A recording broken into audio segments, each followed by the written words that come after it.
नमस्कारम, जय श्री कृष्णा। स्वागत है आपका एक बार फिर से हमारे YouTube चैनल सनातन धर्म ज्ञान में। सनातन धर्म ज्ञान YouTube चैनल में आपको श्रीमद् भागवत गीता जी के सभी अध्यायों के सभी श्लोकों का हिंदी में वर्णन मिलेगा। पिछली वीडियो में हमने श्रीमद् भागवत गीता जी के 8वें अध्याय के सभी श्लोकों का हिंदी में वर्णन किया था।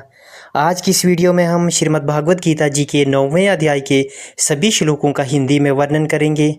आप हमारे YouTube चैनल सनातन धर्म ज्ञान को सब्सक्राइब करें तथा बेल आइकन ज़रूर दबाएं ताकि आने वाली वीडियो की नोटिफिकेशन आप तक सबसे पहले पहुंचे। तो चलिए वीडियो को स्टार्ट करते हैं। श्रीमद् भागवत गीता जी के 9वें अध्याय के पहले श्लोक में श्री भगवान बोले, तुझ दोष दृष्टि रहित भगत के लिए इस परम गोपनीय विज्ञान सहित ज्ञान को पुनः भली भांति कहूँगा, जिसको सुनकर तो दुख रूप संसार से मुक्त हो जाएगा। दूसरे श्लोक में बताते हैं, ये विज्ञान सहित ज्ञान सब विद्याओं का राजा, सब गोपनीयों का राजा, अति पवित्र, अति उत्तम, प्रत्यक्ष फलस्वरूप धर्मयुक्त साधन करने में बड़ा सुगम और अविनाशी है।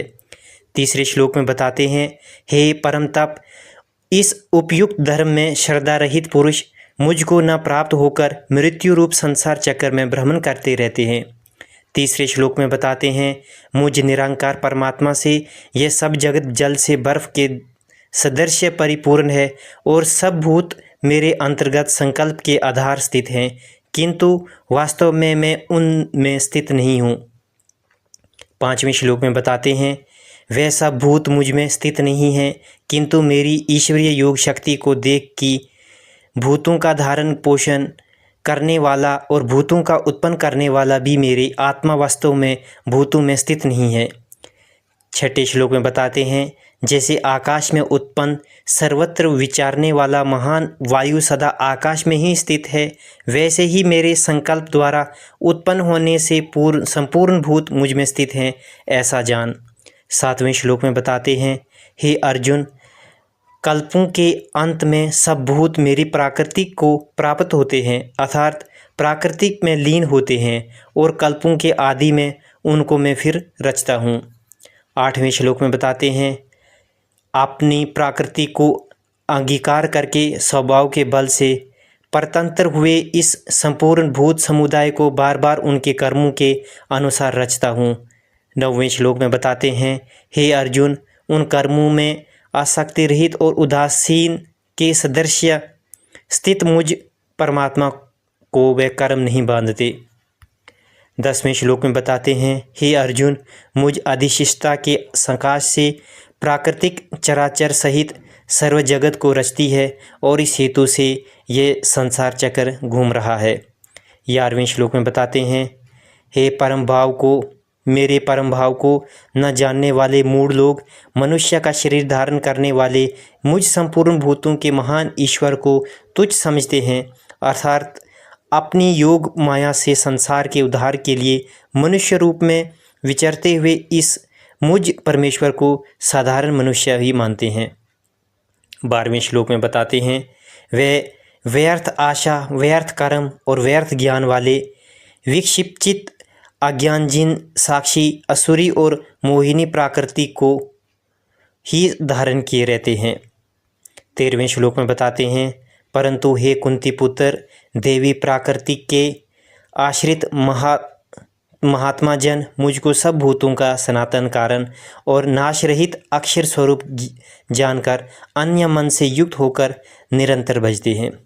14वें श्लोक में बताते हैं, वे दृढ़ निश्चय वाले भगत जन निरंतर मेरे नाम और गुणों का कीर्तन करते हुए तथा मेरी प्राप्ति के लिए यंतन करते हुए और मुझको बार बार प्रणाम करते हुए सदा मेरे ध्यान में युक्त होकर अन्य प्रेम से मेरे उपासना करते हैं।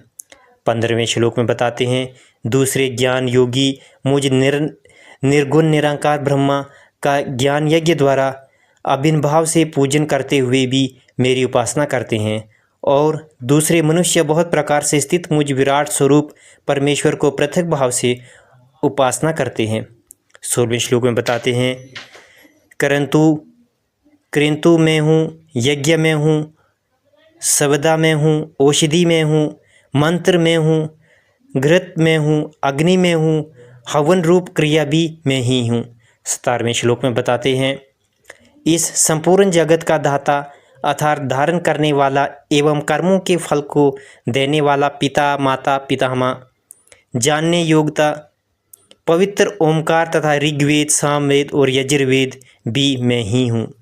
18वें श्लोक में बताते हैं, प्राप्त होने योग्य परम धाम, भरण पोषण करने वाला, सबका स्वामी, शुभाशुभ का देखने वाला, सबका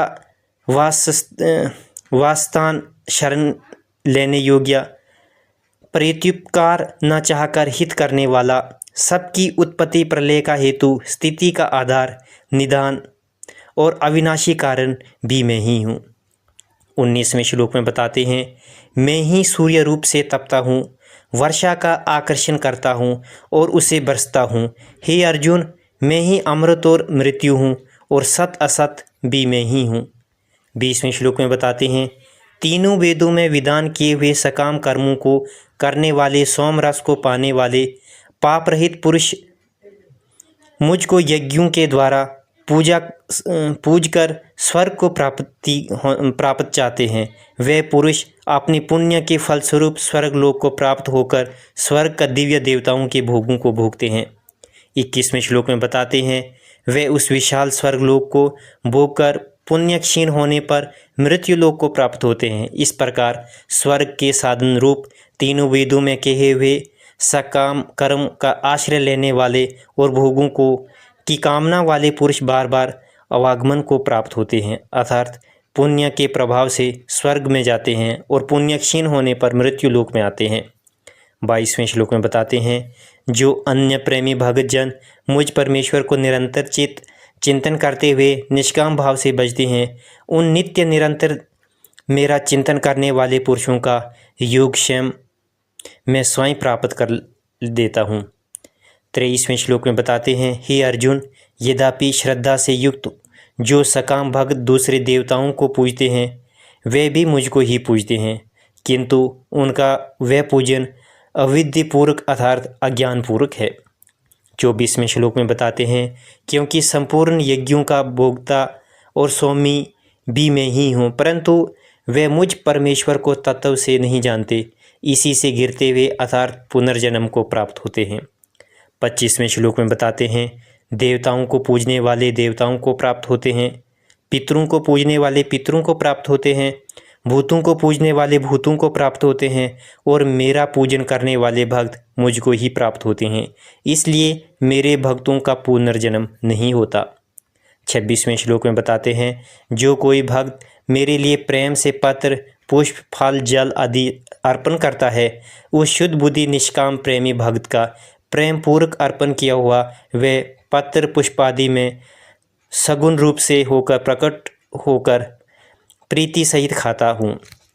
27वें श्लोक में बताते हैं, हे अर्जुन, तू जो काम करता है, जो खाता है, जो हवन करता है, जो दान देता है और जो तप करता है, वह वो सब मेरे अर्पण कर।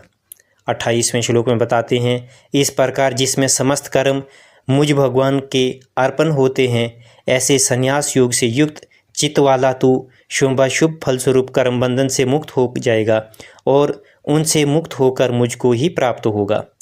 29वें श्लोक में बताते हैं, मैं सब भूतों में समभाव से व्यापक हूँ, न कोई मेरा अप्रिय है और ना प्रिय है, परंतु जो भक्त मुझको प्रेम से भजते हैं वे मुझ में और मैं भी उनमें प्रत्यक्ष प्रकट हूँ। 30वें श्लोक में बताते हैं, यदि कोई अतिशय दुराचारी भी अन्य भाव से मेरा भक्त होकर मुझको भजता है तो वह साधु ही मानने योग्य है, क्योंकि वह व्यर्थ निश्चय वाला है, यथार्थ निश्चय वाला है, अर्थात उसने भली भांति निश्चय कर लिया है कि परमेश्वर के भजन के समान अन्य कुछ भी नहीं है। 31वें श्लोक में बताते हैं, वह शीघ्र ही धर्मात्मा को प्राप्त हो जाता है और सदा रहने वाला परम शांति को प्राप्त होता है। हे अर्जुन, तो निश्चित पूर्वक सत्य जान कि मेरा भक्त नष्ट नहीं होता। 32वें श्लोक में बताते हैं, हे अर्जुन, स्त्री वेश्य शूद्र तथा पाप योनि जो कोई भी हो वे भी मेरी शरण होकर परम गति को प्राप्त होते हैं। 33वें श्लोक में बताते हैं, फिर इसमें कहना ही क्या है, जो पुण्यशील ब्राह्मण था राजऋषि भगत जन मेरी शरण होकर परम गति को प्राप्त होते हैं। इसलिए तू सुख रहित और क्षण भंगुर इस शरीर मनुष्य शरीर को प्राप्त होकर निरंतर मेरा ही भजन कर। 34वें श्लोक में बताते हैं, मुझ में मन वाला हो, मेरा भक्त बन, मेरी पूजन करने वाला हो, मुझको प्रणाम कर। इस प्रकार आत्मा को मुझ में नियुक्त करके मेरे परायण होकर तो मुझको ही प्राप्त होगा। ये थे श्रीमद् भागवत गीता जी के 9वें अध्याय के सभी श्लोकों का हिंदी में वर्णन। अगली वीडियो में हम श्रीमद् भागवत गीता जी के 10वें अध्याय के सभी श्लोकों का हिंदी में वर्णन करेंगे। आप हमारे YouTube चैनल सनातन धर्म ज्ञान को सब्सक्राइब करें तथा बेल आइकन ज़रूर दबाएं ताकि आने वाली वीडियो की नोटिफिकेशन आप तक सबसे पहले पहुंचे तथा आप हमारी वीडियो को सभी के साथ शेयर भी ज़रूर करें। नमस्कारम, जय श्री कृष्ण।